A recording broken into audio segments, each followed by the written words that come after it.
مفتی طارق مسعود کے بیانات کے لیے طارق مسعود آفیشیل کو سبسکرائب کریں۔ طارق مسعود آفیشیل۔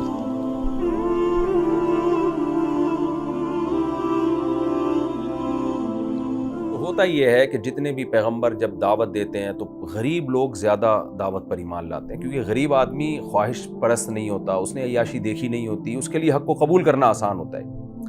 تو ہر پیغمبر کو یہ طعنہ دیا گیا ہے دولت مندوں کی طرف سے، سرداروں کی طرف سے، کہ ہم آپ کی دعوت اس وقت سنیں گے جب آپ اس غریب طبقے کو اپنے پاس سے نکالیں، کیونکہ ان کی وجہ سے ہمارا امیج خراب ہوتا ہے۔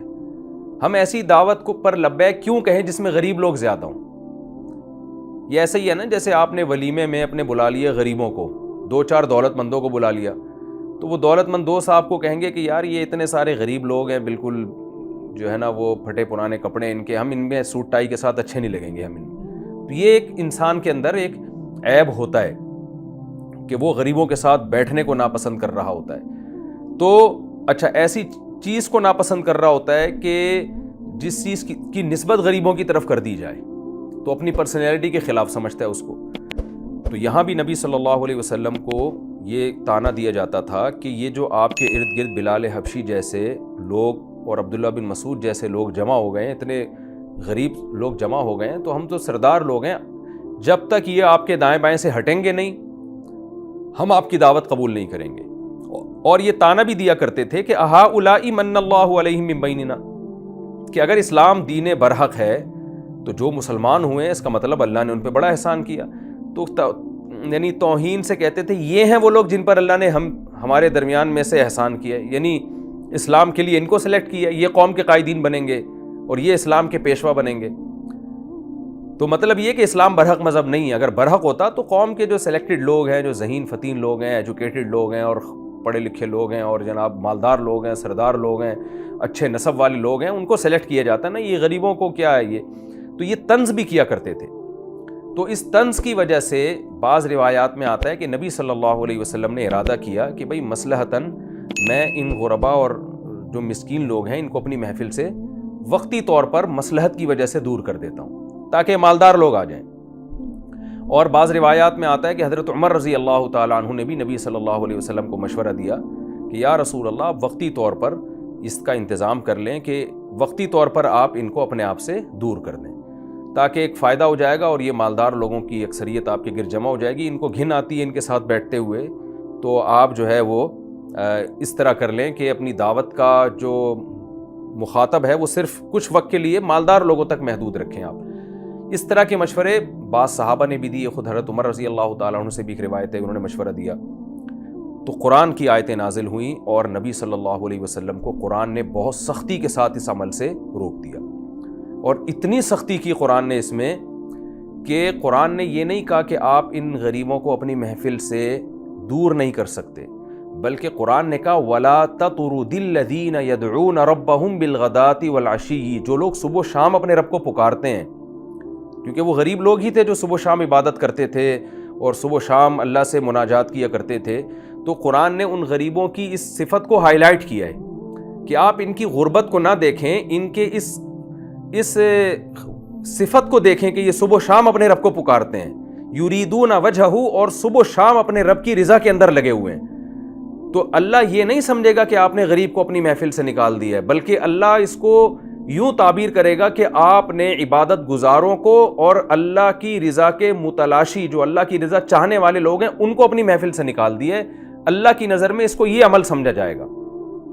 اور پھر قرآن نے اس کے لیے کیسے الفاظ استعمال کیے، وَلَا تَطْرُدِ الَّذِينَ، ان لوگوں کو دھتکارے نہیں آپ، حالانکہ نبی دھتکار تو نہیں رہے تھے، یہ قرآن کی بلاغت ہے۔ یعنی کیا مطلب کہ حالانکہ دیکھیں اگر نبی صلی اللہ علیہ وسلم ان کو اپنی محفل سے نکالتے تو بھی تو آپ کے جو اخلاق تھے، بہت اچھے اخلاق کے ساتھ آپ ان کو نکالتے کہ بھئی تم کچھ وقت کے لیے مجھ سے دور ہو جاؤ، تمہیں میرے ساتھ دیکھ کر یہ مالدار لوگ نہیں آتے اور یہ سمجھتے ہیں کہ ان کا امیج دنیا میں خراب ہو رہا ہے، تو تم کچھ دن کے لیے مصلحتاً مجھ سے دور ہو جاؤ۔ اگر نبی ان کو دور کرتے بھی تو آپ کا انداز یہ ہوتا، لیکن قرآن گویا یہ بتا رہا ہے کہ آپ کا انداز کتنا ہی اچھا کیوں نہ ہو، اللہ اس کو دھکے دینے سے تعبیر کریں گے، اللہ اس کو دھتکارنا ہی سمجھیں گے۔ یہ ایسا ہی ہوتا ہے نا جیسے آپ کسی کے گھر گئے, ٹائم لے کے گئے, اس نے آپ کو بہت ہی معذرت کے ساتھ ایکسکیوز کیا اور آپ کو بہت ہی کائنڈلی اور اس طرح کے الفاظ نکال کے آپ کو گھر سے رخصت کر دیا, تو آپ آتے ہو غضب میں, آپ لوگوں کو کیا بولتے ہیں, یار اس بندے نے تو مجھے گھر سے نکال دیا ہے, حالانکہ اس نے ایسے نکالا نہیں ہوتا, لیکن آپ اس کو تعبیر ان الفاظ سے کرتے ہو یہ بتانے کے لیے کہ میں یہی سمجھ رہا ہوں کہ بھائی تو نے چاہے کائنڈلی کہہ کے نکالو, ایکسکیوز کر کے نکالو, لیکن میں تو یہ سمجھوں گا تو نے مجھے گھسنے نہیں دیا گھر کے اندر, ٹائم لیا تھا اس کے باوجود بھی تو نے مجھے اگنور کر دیا. تو اس کو دھکے دینے ہی سے تعبیر کیا جاتا ہے. تو قرآن نے یہ الفاظ اس لیے استعمال کیے کہ نبی صلی اللہ علیہ وسلم کو قرآن یہ بتا رہا ہے کہ ان غریبوں کو اپنی محفل سے نکالنا, چاہے کتنے ہی اچھے اخلاق کے ذریعے ہو, اللہ کی نظر میں اس کو دھتکارنا ہی سمجھا جائے گا, کہ اس لیے کہ وہ ہدایت کے متلاشی ہیں, وہ چاہ رہے ہیں آپ کے ساتھ بیٹھنا اور آپ ان کو بیٹھنے کی پرمیشن نہیں دے رہے, تو یہ پرمیشن نہ دینا ایسے ہی ہے جیسے کسی کو دھتکار دیا گیا ہو. وَلَا تَطْرُدِ الَّذِينَ, آپ نہ دھتکاریے ان لوگوں کو, يَدْعُونَ رَبَّهُمْ, جو اپنے رب کو پکارتے ہیں, بالغداۃ والعشی, صبح اور شام, یریدون وجہہ, اور وہ اپنے رب کے چہرے کے متلاشی ہیں. ما علیک من حسابہم من شیء, آپ کے ذمے ان کا حساب نہیں ہے. کیا مطلب؟ بعض لوگ یہ بھی طعنہ دیا کرتے تھے کہ یہ غریب لوگ ہیں, ان کو معاشرے میں کوئی پوچھنے والا نہیں ہے, تو اب ان کو اسلام میں تھوڑی سی عزت نظر آ رہی ہے, تھوڑا سا پروٹوکول نظر آ رہا ہے, تو کچھ کرنے, معاذ اللہ کچھ کرنے دھرنے کا ان کے پاس تھا نہیں, تو اب یہ آ گئے ادھر کہ ادھر آ کے بیٹھ گئے علم حاصل کرنے کے لیے اور اسلام کے شیلٹر استعمال کر رہے ہیں. تو قرآن یہ کہہ رہا ہے کہ ان کی نیت کیا ہے, ان کے دل میں کیا ہے. ما علیک من حسابہم من شیء, اے نبی ان کا حساب و کتاب آپ کے ذمے بالکل بھی نہیں ہے. یعنی دیکھیں ہم ظاہر کے مکلف ہیں نا کسی کے, اس کے دل میں کیا ہے یہ تو ہم جب تجسس کرتے کہ اس کے دل کا حساب ہمارے ذمے ہوتا. قیامت کے دن اللہ ہم سے پوچھتا کہ آپ کے پاس جو بندہ آیا تھا علم حاصل کرنے کے لیے, تو پہلے آپ کو اس کے دل کا لیبارٹری ٹیسٹ کروانا چاہیے تھا کہ دل میں اخلاص ہے بھی یا نہیں ہے. ہم تو ظاہر کے مکلف ہیں. تو اے نبی یہ جو اس قسم کا طعنہ دیا جا رہا ہے کہ یہ غربت کی وجہ سے یہاں آئے ہوئے ہیں اور ان میں اخلاص نہیں ہے, تو آپ کے ذمے ان کا حساب و کتاب. یہاں حساب و کتاب سے مراد ہے کہ باطن کا حساب و کتاب, کیونکہ ظاہر تو سامنے ہے سب کے, ان کا حقیقت میں یہ اللہ کے رضا کے متلاشی ہیں یا نہیں ہے یہ آپ کے ذمے نہیں ہے. وما علیہم من حسابک من شیء, اور ان کے ذمے بھی آپ کا حساب و کتاب نہیں ہے. کیا مطلب؟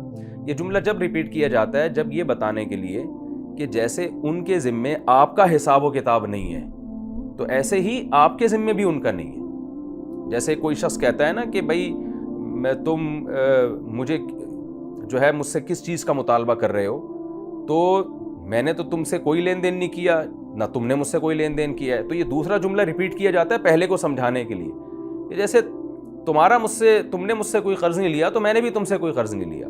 تو بعض دفعہ یہ دوسرا جملہ پہلے جملے کی تکمیل کے لیے ہوتا ہے. تو قرآن یہ بتا رہا ہے کہ جیسے اے نبی اگر یہ آپ سے سوال پوچھنا شروع کر دیں کہ آپ یہ کام, یہ تبلیغ اس طرح کیوں کر رہے ہیں, اس طرح کیوں نہیں کر رہے, آپ کے دل میں کیا ہے, تو آپ کو اس سوال پہ غصہ آئے گا کہ بھئی تم میرے دل کے حالت کے مکلف نہیں ہو. کوئی بھی کسی کے دل کے حالت کو نہیں جان سکتا اور نہ اس کی تفتیش کی اجازت ہے.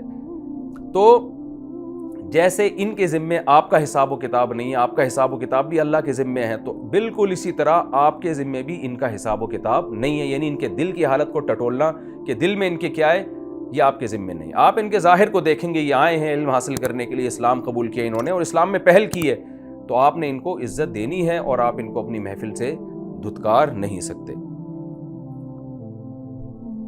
فتطردہم, نہ ان کے ذمے آپ کا حساب نہ آپ کے ذمے ان کا حساب. فتطردہم کہ آپ ان کو دھتکاریں, یعنی اس بیس پہ بھی آپ ان کو دھتکاریں تو بات سمجھ میں آتی ہے, تو یہ بیس بھی نہیں ہے, لہذا آپ ان کو دھتکار نہیں سکتے. فتکون من الظالمین, اگر آپ نے ایسا کیا تو آپ ظالموں میں سے ہو جائیں گے. حدیث میں آتا ہے کہ حضرت عمر رضی اللہ تعالیٰ عنہ نے بھی پھر استغفار کیا اپنے اس مطالبے پر. نبی صلی اللہ جب یہ آیتیں نازل ہوئی ہیں تو حضرت عمر کو بھی ندامت ہوئی اور جن جن صحابہ نے مشورہ دیا تھا سب کو ندامت ہوئی, اور نبی صلی اللہ علیہ وسلم نے اپنا ارادہ ترک کر لیا. بلکہ اس کے بعد آپ صلی اللہ علیہ وسلم اصحاب صفہ کے پاس جا کے الگ سے بیٹھا کرتے تھے. اور ایک صحیح حدیث میں ہے کہ عبداللہ بن مسعود رضی اللہ تعالیٰ عنہ سے روایت ہے کہ آپ صلی اللہ علیہ وسلم اصحاب صفہ کے پاس جا کے بیٹھتے اور فرماتے کہ تم وہ مبارک لوگ ہو جن کے بارے میں اللہ نے مجھے یہ حکم دیا ہے کہ میں تم لوگوں کے ساتھ آ کے بیٹھا کروں. جیسے کہ سورہ کہف میں ہے نا وَاصْبِرْ نَفْسَكَ مَعَ الَّذِينَ يَدْعُونَ رَبَّهُمْ بِالْغَدَاةِ وَالْعَشِيِّ. سورہ کہف میں ہے کہ یہاں تو یہ کہ آپ ان کو دھتکاریں نہیں، سورہ کہف میں ہے کہ اپنے آپ کو ان لوگوں کے ساتھ باندھ لیں. آپ صبر کا معنی ہوتا ہے باندھنا، باؤنڈ کر لینا.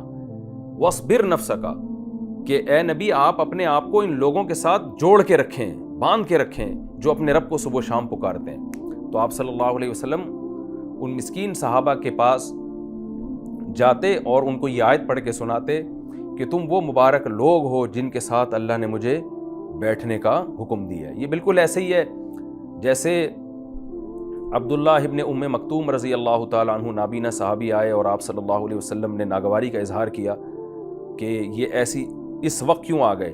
تو اس پر اللہ نے سخت تنبیہ کی کہ ایک نابینا کے آنے پر ایک غریب مسکین صحابی جو طلب لے کر آئے ہیں، آپ نے ان سے منہ کیوں موڑا، آپ کی پیشانی پر سلوٹیں کیوں آئیں، اور جو لوگ آپ کی دعوت کو سننا ہی نہیں چاہتے آپ ان کی ہدایت کے در پہ کیوں ہیں، چاہے وہ عرب کے سردار ہی کیوں نہ ہوں. تو اس کے بعد نبی صلی اللہ علیہ وسلم عبداللہ ابن ام مکتوم کا بہت اکرام کیا کرتے. جب ان کو دیکھتے فرماتے ھذا الذی عاتبنی فیہ ربی، یہ ہے وہ شخص جس کے وجہ سے میرے رب نے مجھے تنبیہ کی ہے. تو ان کو عزت دیتے. بعض دفعہ آپ جب مدینہ سے جاتے تو ان کو اپنی جگہ نائب بنا کے جاتے، مدینہ کا گورنر بنا کے جاتے، اذان ان کے ذمہ لگائی بہت سے مواقع پر. تو یہاں بھی ایسا ہی تھا کہ اس آیت کے بعد نبی صلی اللہ علیہ وسلم ان غریب صحابہ کا اور زیادہ اکرام کیا کرتے. اور قرآن میں یہ بات کئی جگہ بیان کی ہے. تو نوح علیہ السلام کو بھی یہ طعنہ دیا گیا کہ ان غریبوں کو ہٹائیں. تو نوح علیہ السلام نے کیا کہا اس قوم سے کہ یا قوم من ینصرونی من اللہ ان طردتہم، اگر میں ان کو ہٹا دوں گا تو مجھے اللہ کے عذاب سے کون بچائے گا. تو نوح علیہ السلام اور ان کے علاوہ جتنے پیغمبر آئے ہیں قرآن کہتے ہیں سب کے ساتھ یہی الزام لگائے ان کے اوپر. تو یہ بہت اہم مسئلہ ہے کہ دین کی دعوت میں امیر اور غریب میں فرق کرنے کی قطعاً اجازت نہیں ہے کہ آپ امیروں کو تو پروٹوکول دے رہے ہیں، غریبوں کو لفٹ ہی نہیں کرا رہے آپ. یہ بہت خطرناک بیماری ہے اور آج یہ بہت ساری تحریکوں میں یہ بیماری پائی جاتی ہے. وجہ اس کی یہ کہ جب آپ کے گرد امیروں کا مجمع ہوتا ہے تو آپ کی ایک پھوں پھاں بہت ہوتی ہے اور لوگ آپ کو عزت کی نگاہ سے دیکھتے ہیں. تو یہ کسی بھی دینی دعوت میں اس کو بہت خیال کرنا چاہیے کہ آپ کی نظر میں اللہ پہلے ہو، مخلوق بعد میں ہو. تو پہلے آپ نے اللہ کی رضا کا خیال کرنا ہے. مخلوق کے سامنے عزت حاصل کرنے کے لیے اپنے گرد دولت مندوں کا مجمع اکٹھا کر لینا اور غریبوں کو دھتکار دینا، یہ بہت خطرناک حرکت ہے. جو لوگ اخلاص سے کام کرتے ہیں ان کے کام کا اثر اگرچہ دیر سے ہوتا ہے مگر پائیدار ہوتا ہے. اور جو اخلاص سے ہٹ جاتے ہیں اور امیر اور غریب کا فرق اپنی دعوت میں رکھتے ہیں ان کا کام وقتی طور پہ تو بہت ترقی کرتا ہے مگر اس میں اس کی بنیادیں مضبوط نہیں ہوتی. اب آپ دیکھیے نبی صلی اللہ علیہ وسلم نے پھر اس کی پرواہ نہیں کی کہ امیر اور غریب کا فرق آپ نے نہیں کیا، جس کا نتیجہ کیا نکلا کہ عبداللہ بن مسعود جیسے اور حضرت بلال حبشی جیسے لوگ پیدا ہوئے اور بھی بہت سارے غریب مسکین صحابہ تھے. تو اس کا نتیجہ کیا نکلا؟ ان حضرات نے اس قدر دین کا کام کیا. عبداللہ بن مسعود کو تو حضرت عمر نے کوفہ کا گورنر بنایا اور کوفہ کا مفتی بنایا. اور ابن تیمیہ رحمہ اللہ فرماتے ہیں کہ کسی صحابی کے فتوے اور ان کے شاگردوں کے فتوے اور ان کے فقہی اقوال اتنے مشہور نہیں ہوئے جتنے عبداللہ بن مسعود کے مشہور ہوئے. جب عبداللہ بن مسعود رضی اللہ تعالیٰ عنہ مدینہ آتے حضرت عمر استقبال میں کھڑے ہو جاتے اور فرماتے کنیف ملیع علما، یہ چھوٹے سے قد کا آدمی ہے مگر علم سے بھرا ہوا ہے. اور اہل کوفہ سے حضرت عمر نے خطاب کر کے کیا فرمایا کہ اہل کوفہ میں ایسی شخصیت تمہارے پاس بھیج رہا ہوں کہ میں اپنی ذات پر تم کو ترجیح دے رہا ہوں. یعنی میں یہ چاہتا تھا یہ میرے پاس رہیں، مجھے ان کی ضرورت ہے ان کے علم کی وجہ سے، لیکن میں تم پر اپنے آپ کو ترجیح دے کے یہ تمہیں گفٹ کر رہا ہوں. تو کتنا اللہ نے ان سے کام لیا. اور بھی بہت سارے صحابہ ہیں. تو اگر نبی صلی اللہ علیہ وسلم یہ فرق کرتے، وقتی طور پر کچھ بیکار قسم کے لوگ شاید اکٹھے ہو جاتے جو نظریاتی نہیں ہیں، ویژنری نہیں ہیں، اور یہ دعوت وقتی تو ایک ہو جاتا لیکن اسلام کی بنیادیں مضبوط نہ ہوتی. آگے اللہ تعالیٰ کا ارشاد ہے وَكَذَلِكَ فَتَنَّا بَعْضَهُمْ بِبَعْضٍ، دیکھو ہم اس طرح سے ان میں سے بعض کو بعض کے ذریعے آزماتے ہیں. یعنی ہم اس طرح مالداروں کو آزماتے ہیں غریبوں کے ذریعے کہ ہم نے ان غریب لوگوں کو آزمائش بنا دیا ان دولت مندوں کے لیے کہ اسلام میں رکاوٹ یہ غریب بن رہے ہیں. حالانکہ غربت رکاوٹ، غریب لوگ رکاوٹ نہیں بنتے. بھئی آؤ تم بھی بات سنو، اگر دلائل سے تمہیں بات سمجھ میں آتی ہے تو لبیک کہو اس پہ. تو ہم اس طرح سے آزماتے ہیں. لیقولو، یہ لام جو ہے نا عاقبت کا کہلاتا ہے. دیکھیں لام کا اصل مطلب ہوتا ہے لیے، جیسے الحمدللہ، تمام تعریفیں اللہ کے لیے ہیں. اور قرآن میں آتا ہے کہ ہم نے اس فرقان کو نازل کیا لیکون للعالمین نذیرا، تاکہ یہ قرآن تمام جہان والوں کے لیے ڈرانے والا بن جائے.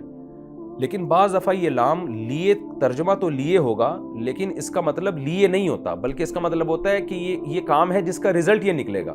اس کی مثال ایسے جیسے سورہ قصص میں آتا ہے کہ فَالْتَقَطَهُ آلُ فِرْعَوْن، تابوت کو موسیٰ علیہ السلام جس تابوت میں تھے اس کو فرعونیوں نے نکالا لیکون لہم عدوا، تاکہ یہ بچہ ان کا دشمن بن جائے اور غم کا سبب بن جائے.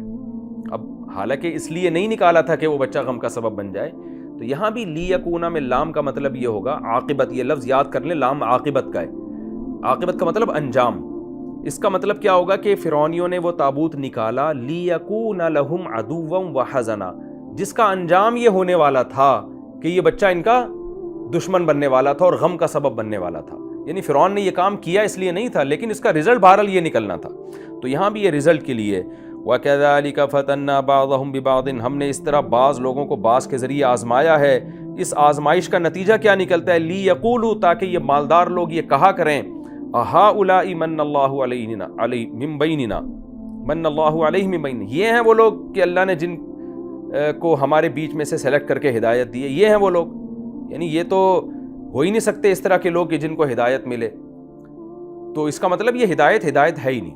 تو اللہ فرماتے ہیں ہم اس طرح مالداروں کو غریبوں کے ذریعے آزماتے ہیں، جس کے نتیجہ یہ نکلتا ہے کہ یہ ایسے پاگل ہو جاتے ہیں کہ 2 اور 2 4 کی طرح واضح بات بھی ان کی سمجھ میں نہیں آ رہی ہوتی، اور ہدایت کا اور سیدھے راستے اور غلط راستے کا معیار یہ غربت اور امیری کو قرار دینے لگتے ہیں.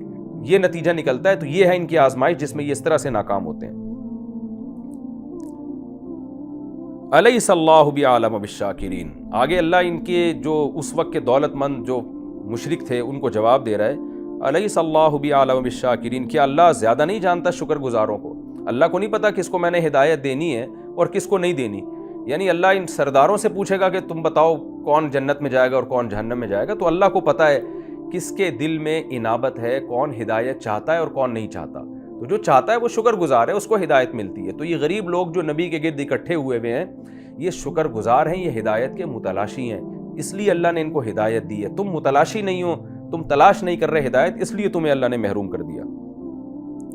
آگے نبی صلی اللہ علیہ وسلم کو بتایا جا رہا ہے کہ یہ جو غریب لوگ اس طرح کے آپ کے ارد گرد جو لوگ ہیں تانے سنتے ہیں، یہ بھی پریشان ہوتے ہیں، تو آپ ان کو تسلی دیں.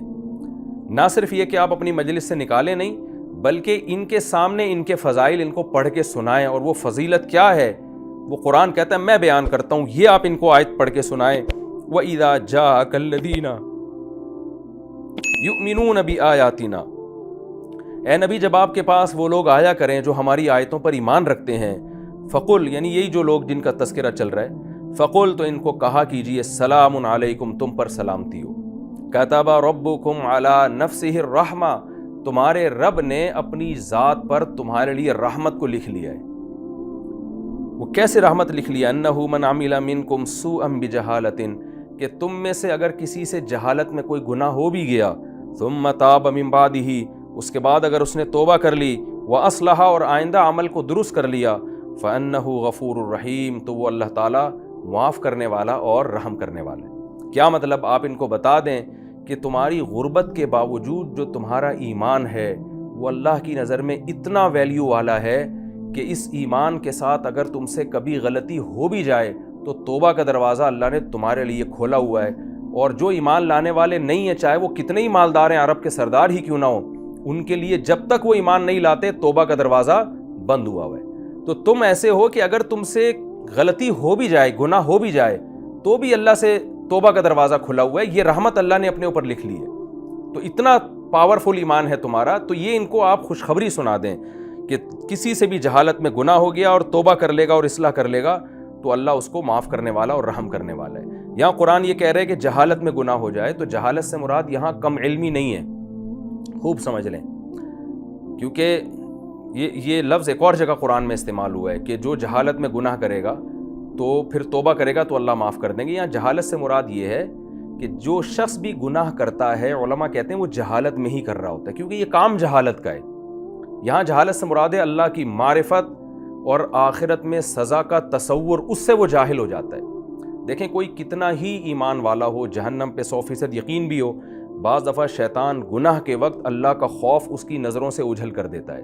تو یہ نظروں سے جو اللہ کا خوف اور دل میں جو اللہ کی خشیت میں وقتی طور پہ کمی آ گئی، اس کمی کو جہالت سے تعبیر کیا جا رہا ہے۔ تو یہ وہ جہالت نہیں ہے جس کو کم علمی کہتے ہیں، کہ آپ کو پتہ ہی نہیں تھا یہ چیز ناجائز ہے، آپ نے کر لی۔ وہ جہالت میں تو اگر کسی بیچارے کو علم ہی نہیں ہے کہ یہ کام غلط ہے، وہ اس نے اپنی طور پر علم حاصل کیا مگر اس کو اس مسئلے کا علم نہیں تھا اور اس نے وہ کر لیا، وہ یہ عمل تو گناہ کہلاتا ہی نہیں ہے۔ تو یہاں جہالت کا مطلب یہ علماء کہتے ہیں یہ وہ جہالت ہے جو ہر گناہ کے ساتھ لاحق ہے۔ مسلمان جب بھی گناہ کرتا ہے تو وہ جہالت میں ہی کرتا ہے۔ کوئی بھی مسلمان یہ ہو نہیں سکتا کہ اللہ کی معرفت، اللہ کا خوف اس کے دل میں کامل طور پہ موجود ہو اور اس وقت وہ گناہ کر رہا ہو، وہ خوف اس کو گناہ سے روکتا ہے۔ ایسے ہی ہے جیسے عبداللہ بن عباس رضی اللہ تعالیٰ عنہ کا قول ہے کہ جب بھی کوئی شخص زنا کرتا ہے تو ایمان اس کے دل کے لیے سے تھوڑی دیر کے لیے نکل جاتا ہے، یعنی اللہ کا تصور اور اللہ کی توحید اور یہ سب اللہ کی کبریائی اس کے دل سے اس پہ غافل ہوتا ہے۔ تو چونکہ انسان پر مختلف کیفیات آتی ہیں تو قرآن کہہ رہے ہیں ان کو بتا دیجئے کہ ایک تو تمہارا رب تمہیں سلام کہتا ہے، دوسری بات یہ کہ اگر کبھی غلطی سے تم میں جہالت سے گناہ ہو جائے تو پھر توبہ کرو اور آئندہ کے لیے اصلاح کرو تو اللہ تعالیٰ معاف بھی کرے گا اور تم پر رحم بھی کرے گا۔ یہ رحمت اللہ نے اپنے اوپر لکھ دی ہے۔ اور جو غیر مسلم ہیں، جو ہٹ دھر ہیں، جو خدا کے وجود کے منکر یا خدا کی توحید کے منکر ہیں، وہ اچھے ہو کے بھی اللہ کی نظر میں اچھے نہیں ہیں، کیونکہ وہ بہت بڑے مجرم ہیں۔ تو ان کے ہر گناہ پہ پکڑ ہوگی، ان کے کفر پہ بھی پکڑ ہوگی۔ اور جو اللہ پر ایمان لے آئے، اگر شیطان کے بہکاوے میں آ کے کبھی مسٹیک ہو بھی جائے تو توبہ کرے گا، چونکہ اللہ کے اپنے لوگ ہیں، یہ اللہ کو ماننے والے لوگ ہیں، تو اللہ نے ان کے لیے رحمت کے دروازے کھولے ہوئے ہیں۔ آج بھی دنیا کا اصول ہے کہ انسان اپنوں کے لیے اصول کچھ اور بناتا ہے، غیروں کے لیے اصول کچھ اور بناتا ہے۔ آپ دیکھیں نا دنیا کی جو بڑی طاقتیں ہیں، ان کا کوئی شہری اگر کوئی غلطی کرتا ہے اس کے لیے اصول کچھ اور ہیں، باہر سے بندہ آیا ہوا جرم کرے گا اس کے لیے سزائیں سخت ہوتی ہیں۔ تو جب دنیا اپنوں اور غیروں میں فرق کرتی ہے تو اللہ اپنوں اور غیروں میں فرق کیوں نہیں کرے گا؟ وَكَذَلِكَ نُفَصِّلُ الْآيَاتِ، اللہ فرماتے ہیں دیکھو ہم اس طرح اپنی آیات کھول کھول کے بیان کرتے ہیں۔ وَلِتَسْتَبِينَ سَبِيلُ الْمُجْرِمِينَ، اور یہ ہم اس لیے کرتے ہیں تاکہ مجرمین کا راستہ آپ کے سامنے واضح ہو جائے، غلط راستہ واضح ہو جائے۔ غلط راستہ واضح ہونے سے فائدہ یہ ہوگا کہ صحیح راستہ بھی آپ کے سامنے واضح ہو جائے گا۔ اللہ تعالی ہمیں سمجھنے کی، عمل کی توفیق عطا فرمائے۔